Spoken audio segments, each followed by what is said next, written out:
না, প্রথম নারী যিনি কালিমা পড়ে ইসলাম ধর্ম গ্রহণ করেছেন আমাদের আম্মা জান।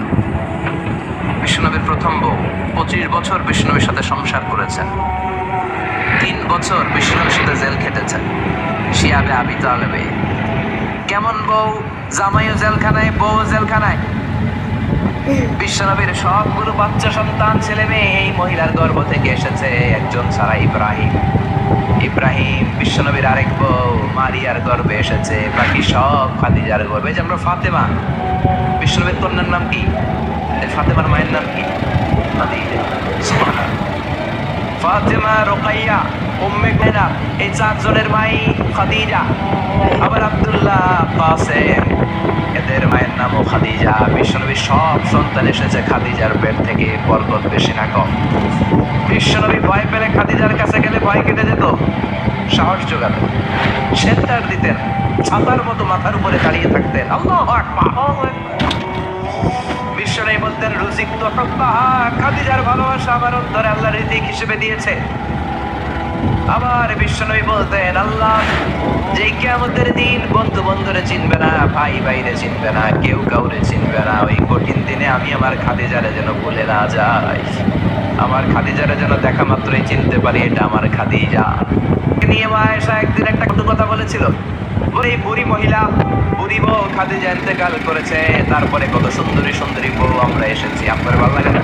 খালি বুড়ির কথা কাউকে, খালি বুড়ির কথা স্মরণ করেন। আমরা আছি, আমাদের দিকে তাকান, আমরা কত সুন্দরী, আমরা কত ভালো।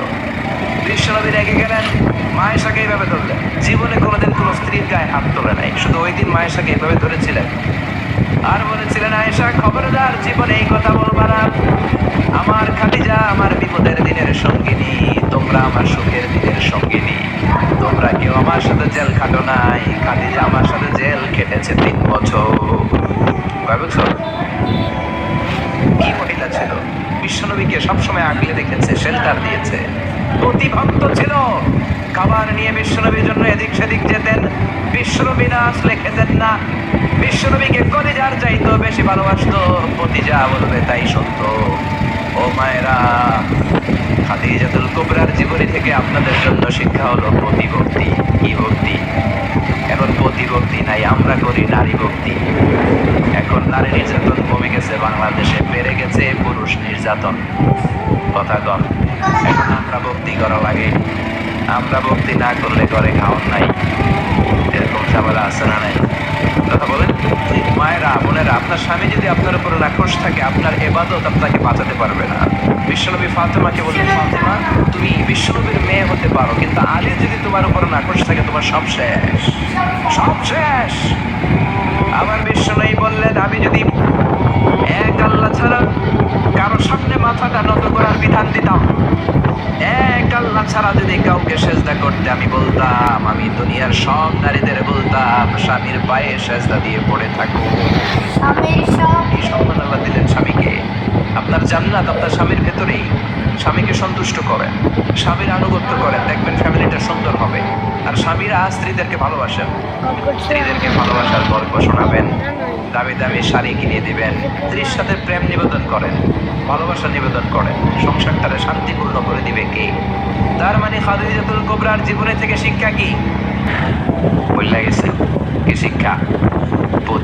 কি ভক্তি? স্বামীকে ভক্তি করা লাগবে, তা নাহলে জান্নাত নাই।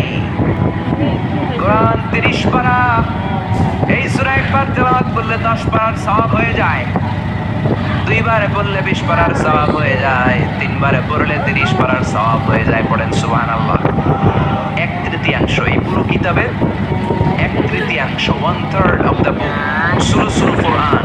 একবার পড়লে 10 পারা, 2 বার পড়লে, 3 বার পড়লে 30 পারা। অনেক মুহাদ্দিসিন এবং মুফাসসিরিনরা বলেন না, সুলুসুল কোরআন 1/3 অফ দ্য বুক দিয়ে বিশ্বনবী এটা বোঝায় নাই, বিশ্বনবী বুঝিয়েছে অন্য একটা জিনিস। সেটা কি?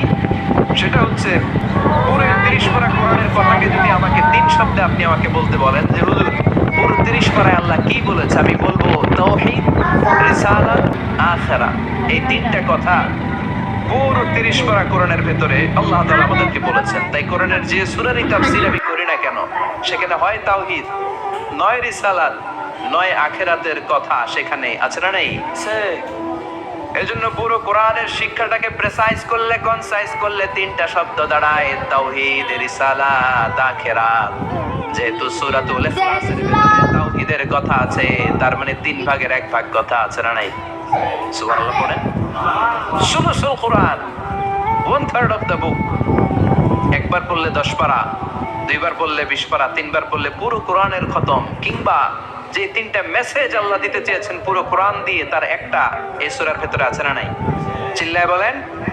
আবার বিশ্বনবী মদিনাতে হিজরতের আগে কুবা পল্লীতে মসজিদ বানালেন, মসজিদে কুবা। হজ করতে গেলে, উমরা করতে গেলে লোকজন এই মসজিদটাতে বড্ড ভিড় করে। কারণ বিশ্বনবী প্রতি শনিবার, প্রতি সপ্তাহের শনিবার এই মসজিদে যেতেন। কি বার? কথা বলেন। এজন্য মদিনাতে গেলে শনিবারে জিয়ারত করা সুন্নাত। প্রতি শনিবারে বিশ্বনবী মসজিদে নববী থেকে হেঁটে হেঁটে হেঁটে হেঁটে এই মসজিদে কুবায় যেতেন। এবং বিষ্ণু বলেছেন, যারা ঘর থেকে ওযু করে এই মসজিদে কুবায় যে 2 রাকাত নামাজ পড়বে, একটা কবুল উমরা হজের সওয়াব আল্লাহ তাআলা আমলনামায় দিয়ে দিবে। এই মসজিদে কুবা মসজিদের জন্য বিশ্বনবী একজন ইমাম নির্ধারণ করলেন। ইমাম সাহেবকে বললেন, যাও তুমি নামাজ পড়াও। বিশ্বনবীর অ্যাপয়েন্ট দেয়া ইমাম সাহেব কুবা পল্লীতে যে নামাজ পড়ানো শুরু করলেন। কিন্তু সমস্যা বেড়ে গেল। তিনি মাগরিবের নামাজ, এশার নামাজ আর ফজরের নামাজ, মানে যেই নামাজে আওয়াজ করে কেরাত করতে হয়, কয় নামাজে আওয়াজ করে কেরাত? কথা বলেন। কি কি? মাগরিব, এশা, ফজর। এই ইমাম সাহেব ইমামতির চান্স পেয়ে প্রতি রাকাতের নামাজে সূরা ফাতিহা পড়ার পরই সূরা ইখলাস দিয়ে নামাজ শুরু করে। তারপরে আরেকটা সূরা পড়ে, আবার দ্বিতীয় রাকাতে সূরাতুল ফাতিহা পড়ে, আবার সূরা ইখলাস। ফজরের সময়ও সূরা ইখলাস, এশার সময়ও সূরা ইখলাস, মাগরিবের সময়ও এই সূরা। মুসল্লিরা সব খেপে গিয়েছে। সবাই বলে, ও ইমাম সাহেব, ঘটনা কি? খালি কুল হু আল্লাহ পড়েন কেন?